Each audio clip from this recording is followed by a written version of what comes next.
परमात्मने नमः। यथार्थ गीता श्रीमद् भगवत गीता अथ चतुर्दशोऽध्यायः। पिछले अनेक अध्यायों में योगेश्वर श्री कृष्ण ने ज्ञान का स्वरूप स्पष्ट किया। अध्याय 4 के 19वें श्लोक में उन्होंने बताया कि जिस पुरुष द्वारा संपूर्णता से आरंभ किया हुआ नियत कर्म का आचरण क्रमशः उत्थान होते होते इतना सूक्ष्म हो गया कि कामना और संकल्प का सर्वथा शमन हो गया, उस समय जिसे वो जानना चाहता है उसकी प्रत्यक्ष अनुभूति हो जाती है। उसी अनुभूति का नाम ज्ञान है। 13वें अध्याय में ज्ञान को परिभाषित किया। अध्यात्म ज्ञान नितत्वम तत्व ज्ञानार्थ दर्शनम। आत्मज्ञान में एक रस स्थिति और तत्व के अर्थ स्वरूप परमात्मा का प्रत्यक्ष दर्शन ज्ञान है। क्षेत्र क्षेत्रज्ञ के भेद को विदित कर लेने के पश्चात ही ज्ञान है। ज्ञान का अर्थ शास्त्रार्थ नहीं, शास्त्रों को याद कर लेना ही ज्ञान नहीं है। अभ्यास की वो अवस्था ज्ञान है जहां वो तत्व विदित होता है। परमात्मा के साक्षात्कार के साथ मिलने वाली अनुभूति का नाम ज्ञान है। इसके विपरीत सब कुछ अज्ञान है। इस प्रकार सब कुछ बता लेने पर भी प्रस्तुत अध्याय 14 में योगेश्वर श्री कृष्ण कहते हैं कि अर्जुन, उन ज्ञानों में भी परम उत्तम ज्ञान को मैं फिर भी तेरे लिए कहूंगा। योगेश्वर उसी की पुनरावृत्ति करने जा रहे हैं, क्योंकि शास्त्र सुचिंतित पुनि पुनि देखिए। भली प्रकार चिंतन किया हुआ शास्त्र भी बार बार देखना चाहिए। इतना ही नहीं, ज्यों ज्यों आप साधन पथ पर अग्रसर होंगे, ज्यों ज्यों उस इष्ट में प्रवेश पाते जाएंगे, त्यों त्यों ब्रह्म से नवीन नवीन अनुभूति मिलेगी। ये जानकारी सद्गुरु महापुरुष ही देते हैं। इसलिए श्री कृष्ण कहते हैं, मैं फिर भी कहूंगा। श्री भगवान उवाच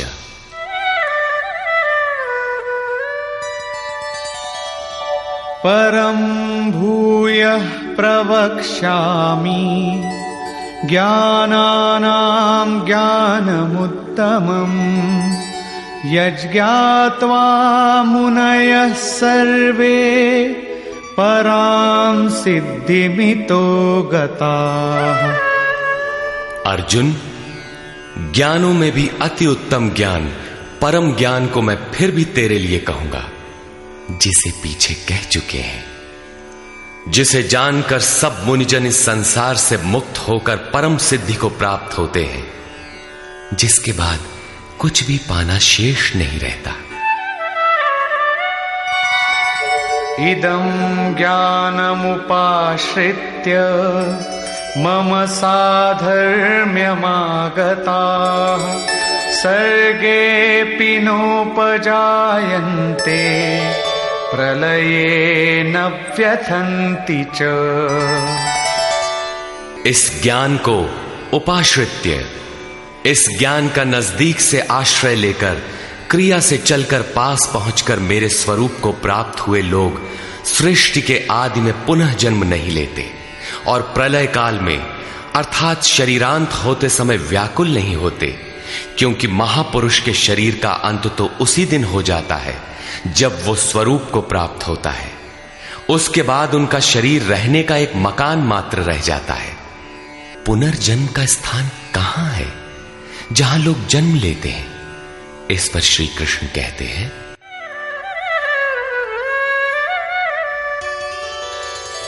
मम योनिर्महद् ब्रह्म तस्मिन् गर्भं दधाम्यहम् सम्भवः सर्वभूतानां ततो भवति भारत।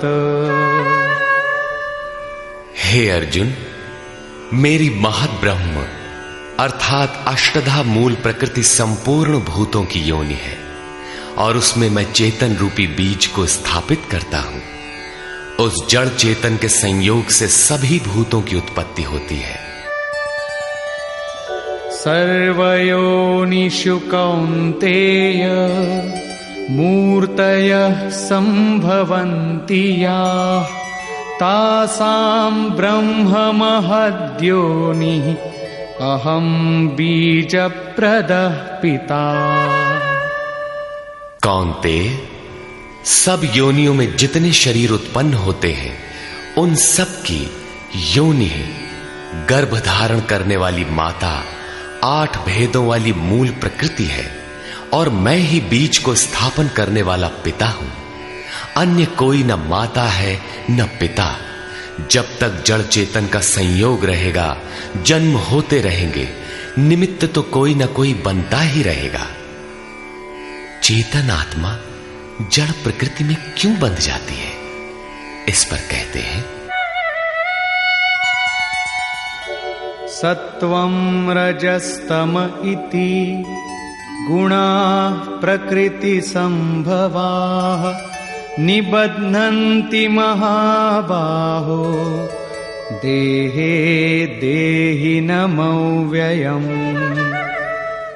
महाबाहु अर्जुन, सत्वगुण, रजोगुण और तमोगुण प्रकृति से उत्पन्न हुए तीनों गुण ही इस अविनाशी जीवात्मा को शरीर में बांधते हैं।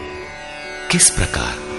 तत्र सत्वं निर्मलत्वात् प्रकाशकमनामयम् सुखसंगेन बध्नाति ज्ञानसंगेन चानघ। निष्पाप अर्जुन, उन तीनों गुणों में प्रकाश करने वाला निर्विकार सत्व गुण तो निर्मलत्वात्, निर्मल होने के कारण सुख और ज्ञान की आसक्ति से आत्मा को शरीर में बांधता है। सत्व गुण भी बंधन ही है। अंतर इतना ही है कि सुख एकमात्र परमात्मा में है और ज्ञान साक्षात्कार का नाम है। सत्व गुणी तब तक बंधा है जब तक परमात्मा का साक्षात्कार नहीं हो जाता। रजो रागात्मकं विद्धि तृष्णा संग समुद्भवम् तन्निबध्नाति कौन्तेय कर्म संगेन देहिनम्। हे अर्जुन, राग का जीता जागता स्वरूप रजोगुण है। इसे तू कर्म संगेन, कामना और आसक्ति से उत्पन्न हुआ जान। वो जीवात्मा को कर्म और उसके फल की आसक्ति में बांधता है। वो कर्म में प्रवृत्ति देता है।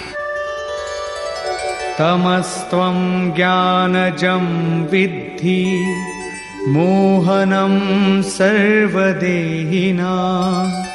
प्रमादालस्य निद्राभिः तन्निबध्नाति भारत। अर्जुन, समस्त देहधारियों को मोहने वाले तमोगुण को तू अज्ञान से उत्पन्न हुआ जान। वो इस आत्मा को प्रमाद अर्थात व्यर्थ की चेष्टा, आलस्य की कल करेंगे और निद्रा द्वारा बांधता है। निद्रा का अर्थ यह नहीं कि तमोगुणी अधिक सोता है, शरीर सोता हो ऐसी बात नहीं। या निशा सर्वभूतानाम तस्याम जागर्ति संयमी। जगत ही रात्रि है। तमोगुणी व्यक्ति इस जगत रूपी निशा में रात दिन व्यस्त रहता है, प्रकाश स्वरूप की ओर अचेत रहता है। यही तमोगुणी निद्रा है। जो इसमें फंसा है सोता है। अब तीनों गुणों के बंधन का सामूहिक स्वरूप बताते हैं। सत्वं सुखे संजयति रजः कर्मणि भारत ज्ञानमावृत्य तु तमः प्रमादे संजयत्युत। अर्जुन, सत्वगुण सुख में लगाता है, शाश्वत परम सुख की धारा में लगाता है। रजोगुण कर्म में प्रवृत्त करता है और तमोगुण ज्ञान को आच्छादित करके प्रमाद में अर्थात अंतःकरण की व्यर्थ चेष्टाओं में लगाता है। जब गुण एक ही स्थान पर एक ही हृदय में हैं, तो अलग अलग कैसे विभक्त हो जाते हैं? इस पर योगेश्वर श्री कृष्ण बताते हैं,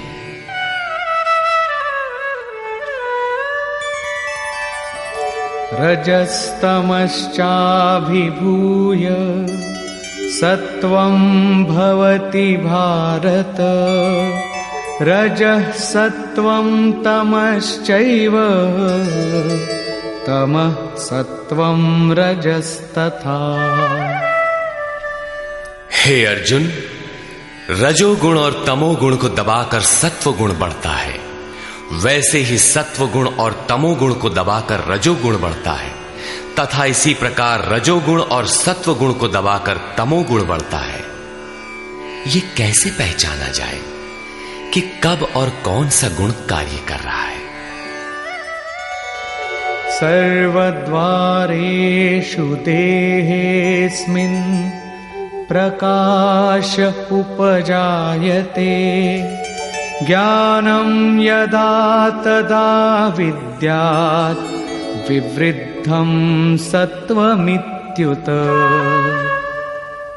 जिस काल में इस शरीर तथा अंतःकरण और संपूर्ण इंद्रियों में ईश्वरीय प्रकाश और बोध शक्ति उत्पन्न होती है, उस समय ऐसा जानना चाहिए कि सत्वगुण विशेष वृद्धि को प्राप्त हुआ है, तथा लोभ प्रवृत्तिरारंभः कर्मणामशमः स्पृहा, रजस्येतानि जायन्ते विवृद्धे भरतर्षभ। हे अर्जुन, रजोगुण की विशेष वृद्धि होने पर लोभ, कार्य में प्रवृत्त होने की चेष्टा, कर्मों का आरंभ, अशांति अर्थात मन की चंचलता, विषय भोगों की लालसा, ये सब उत्पन्न होते हैं। अब तमोगुण की वृद्धि में क्या होता है? अप्रकाशो प्रवृत्तिश्च प्रमादो मोह एव च, तमस्येतानि जायन्ते विवृद्धे कुरु नंदन। अर्जुन, तमोगुण के बढ़ने पर अप्रकाशः, प्रकाश परमात्मा का द्योतक है। ईश्वरीय प्रकाश की ओर न बढ़ने का स्वभाव, कार्यम कर्म, जो करने योग्य प्रक्रिया विशेष है, उसमें अप्रवृत्ति, अंतःकरण में व्यर्थ की चेष्टाओं का प्रवाह और संसार में मुग्ध करने वाली प्रवृत्तियां, ये सभी उत्पन्न होते हैं।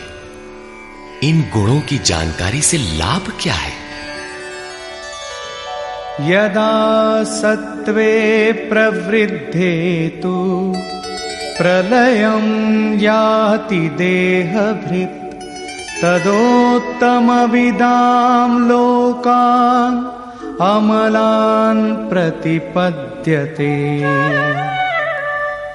जब ये जीवात्मा सत्व गुण की वृद्धि काल में मृत्यु को प्राप्त होता है, शरीर त्याग करता है, तब उत्तम कर्म करने वालों के मल रहित दिव्य लोकों को प्राप्त होता है, तथा रजसि प्रलयं गत्वा कर्म संगिषु जायते, तथा प्रलीनस्तमसि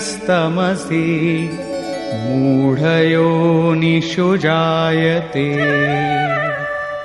रजोगुण की वृद्धि होने पर मृत्यु को प्राप्त होने वाला कर्मों की आसक्ति वाले मनुष्यों में जन्म लेता है, तथा तमोगुण की वृद्धि में मरा हुआ पुरुष मूढ़ योनियों में जन्म लेता है, जिसमें कीट पतंगादि पर्यंत योनियों का विस्तार है। अतः गुणों में भी मनुष्यों को सात्विक गुणों वाला होना चाहिए। प्रकृति का ये बैंक आपके अर्जित गुणों को मृत्यु के उपरांत भी उन्हें आपको सुरक्षित लौटाता है। अब देखें इसका परिणाम।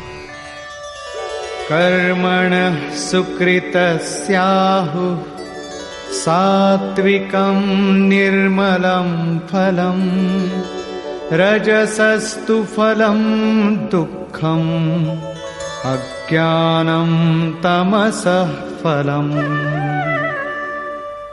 सात्विक कर्म का फल सात्विक, निर्मल सुख, ज्ञान और वैराग्य आदि कहा गया है।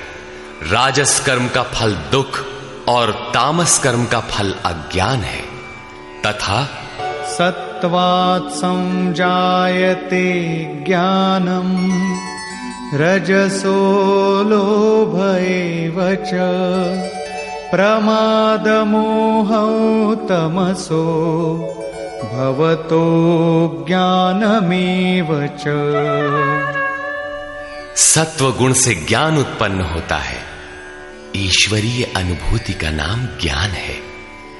ईश्वरीय अनुभूति का प्रवाह होता है। रजोगुण से निसंदेह लोभ उत्पन्न होता है तथा तमोगुण से प्रमाद, मोह, आलस्य अर्थात अज्ञान ही उत्पन्न होता है। ये उत्पन्न होकर कौन सी गति देते हैं? ऊर्ध्वं गच्छन्ति सत्त्वस्था मध्ये तिष्ठन्ति राजसा जघन्य गुणवृत्तिस्था अधो गच्छन्ति तामसा। सत्व गुण में स्थित हुआ पुरुष ऊर्ध्व मूलम, उस मूल परमात्मा की ओर प्रवाहित होता है, निर्मल लोकों में जाता है। रजोगुण में स्थित राजस पुरुष मध्यम श्रेणी के मनुष्य होते हैं, जिनके पास न सात्विकम विवेक वैराग्य ही होता है और न अधम कीट पतंग योनियों में जाते हैं, बल्कि पुनर्जन्म को प्राप्त होते हैं। और निंदित तमोगुण में प्रवृत्त हुए तामसी पुरुष अधोगति अर्थात पशु पक्षी कीट पतंग आदि अधम योनियों को प्राप्त होते हैं। इस प्रकार तीनों गुण किसी न किसी रूप में योनि के ही कारण हैं। जो पुरुष गुणों को पार कर लेते हैं वे जन्म बंधन से छूट जाते हैं और मेरे स्वरूप को प्राप्त होते हैं। इस पर कहते हैं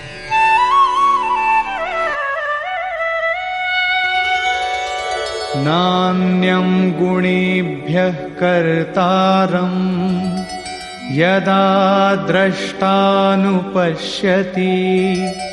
गुणेभ्यश्च परं वेत्ति मद्भावं सोऽधिगच्छति। जिस काल में दृष्टा आत्मा तीनों गुणों के अतिरिक्त अन्य किसी को करता नहीं देखता और तीनों गुणों से अत्यंत परे परम तत्व को वेत्ति विदित कर लेता है, उस समय वो पुरुष मेरे स्वरूप को प्राप्त होता है। ये बौद्धिक मान्यता नहीं है कि गुण गुणों में बरतते हैं। साधन करते करते एक ऐसी अवस्था आती है जहां उस परम से अनुभूति होती है कि गुणों के सिवाय कोई करता नहीं दिखता। उस समय पुरुष तीनों गुणों से अतीत हो जाता है। ये कल्पित मान्यता नहीं है। तथा इसी पर आगे कहते हैं गुणानेतानतीत्यत्रीन् देही देह समुद्भवान् जन्म मृत्यु जरा दुःखैर् विमुक्तो मृतमश्नुते। पुरुष इन स्थूल शरीरों की उत्पत्ति के कारण रूप तीनों गुणों से अतीत होकर जन्म मृत्यु वृद्धावस्था और सब प्रकार के दुखों से विशेष रूप से मुक्त होकर अमृत तत्व का पान करता है। इस प्रकार अर्जुन ने प्रश्न किया। अर्जुन उवाच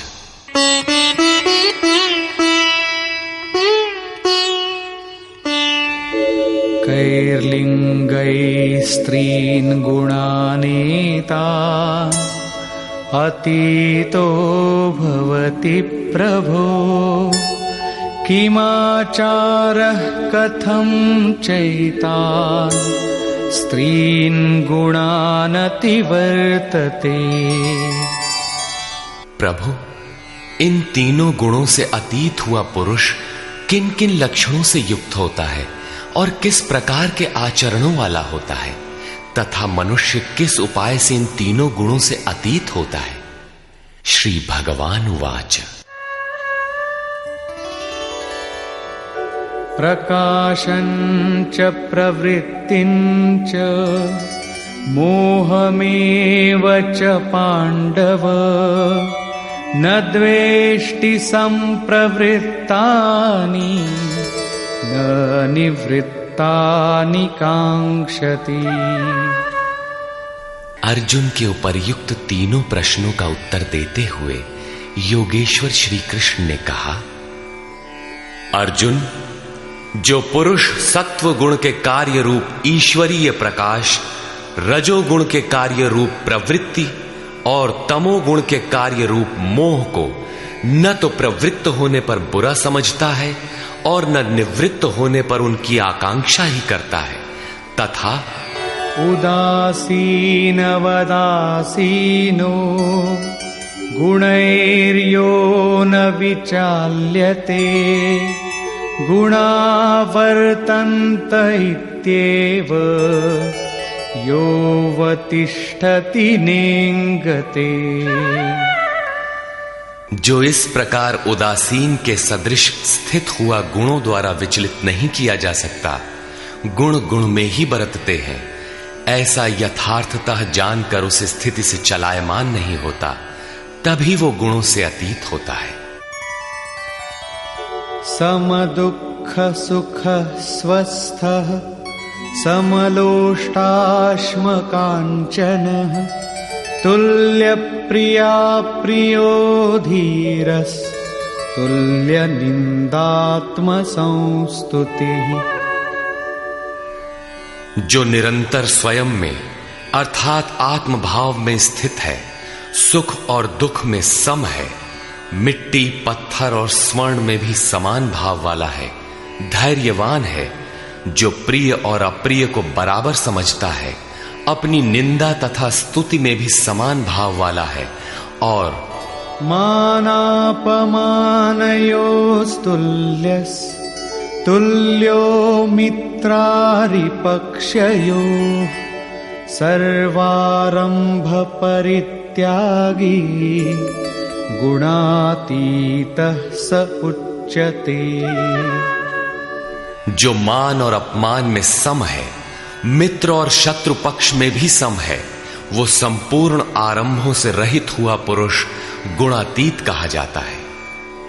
श्लोक 22 से 25 तक गुणों से अतीत पुरुष के लक्षण और आचरण बताए गए कि वो चलायमान नहीं होता, गुणों के द्वारा विचलित नहीं किया जा सकता, स्थिर रहता है।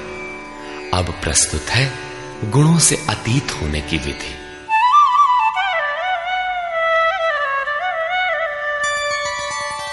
मां च यो व्यभिचारेण भक्ति योगेन सेवते सगुणान् समतीत्यैतान् ब्रह्म भूयाय कल्पते।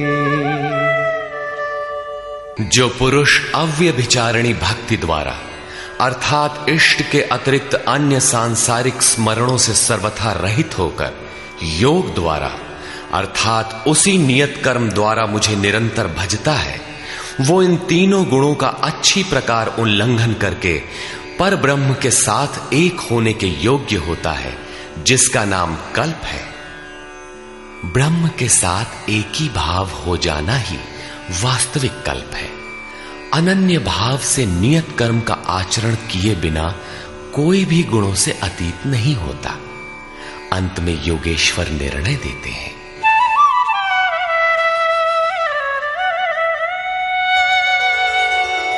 ब्रह्मणो हि प्रतिष्ठाहम् अमृतस्याव्ययस्य च शाश्वतस्य च धर्मस्य सुखस्यैकान्तिकस्य च।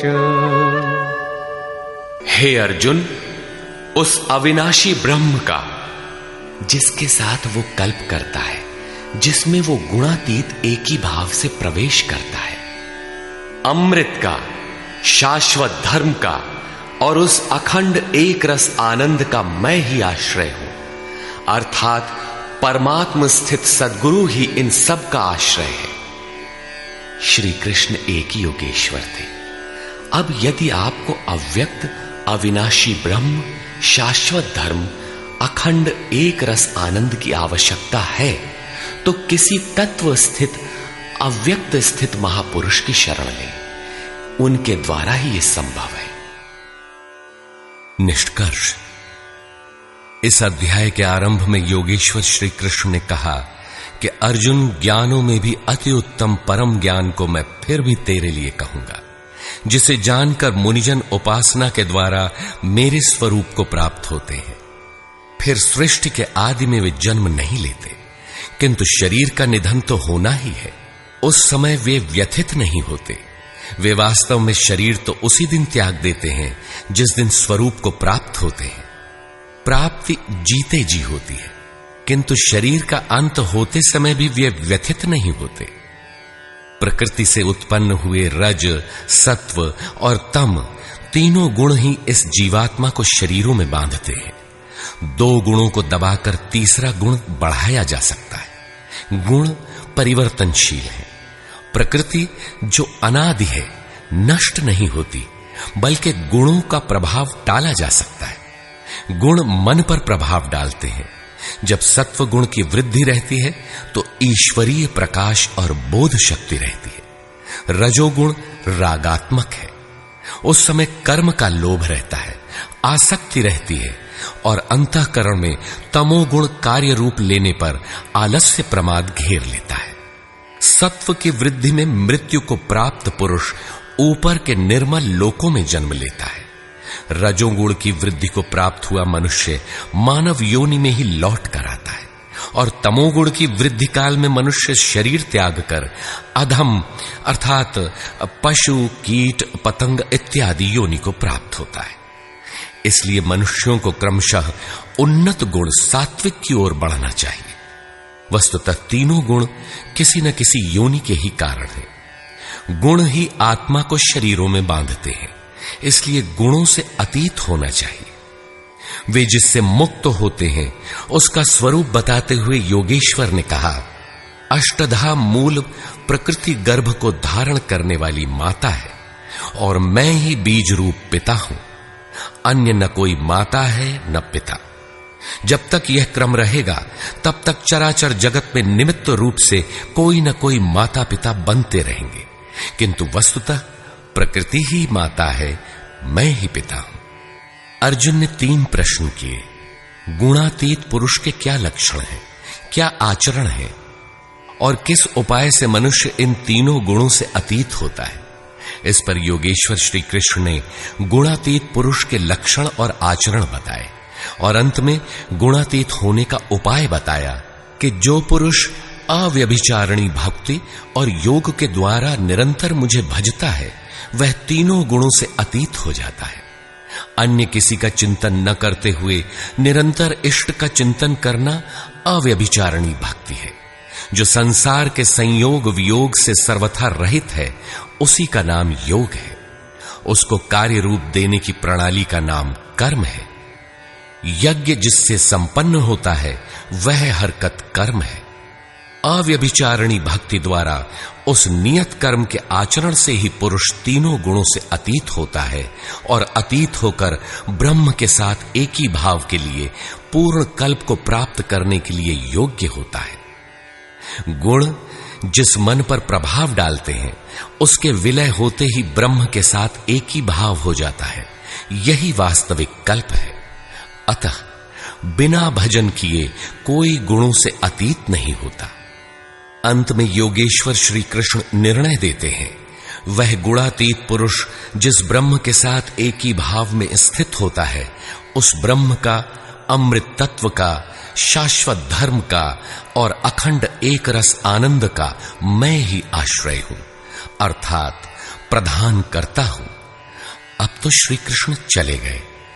अब वह आश्रय तो चला गया। तब तो बड़े संशय की बात है, वह आश्रय अब कहां मिलेगा। लेकिन नहीं, श्री कृष्ण ने अपना परिचय दिया है कि वे एक योगी थे, स्वरूपस्थ महापुरुष थे। शिष्यस्ते अहम शाधिमाम त्वाम प्रपन्नम। अर्जुन ने कहा, मैं आपका शिष्य हूं, आपकी शरण हूं, मुझे संभालिए।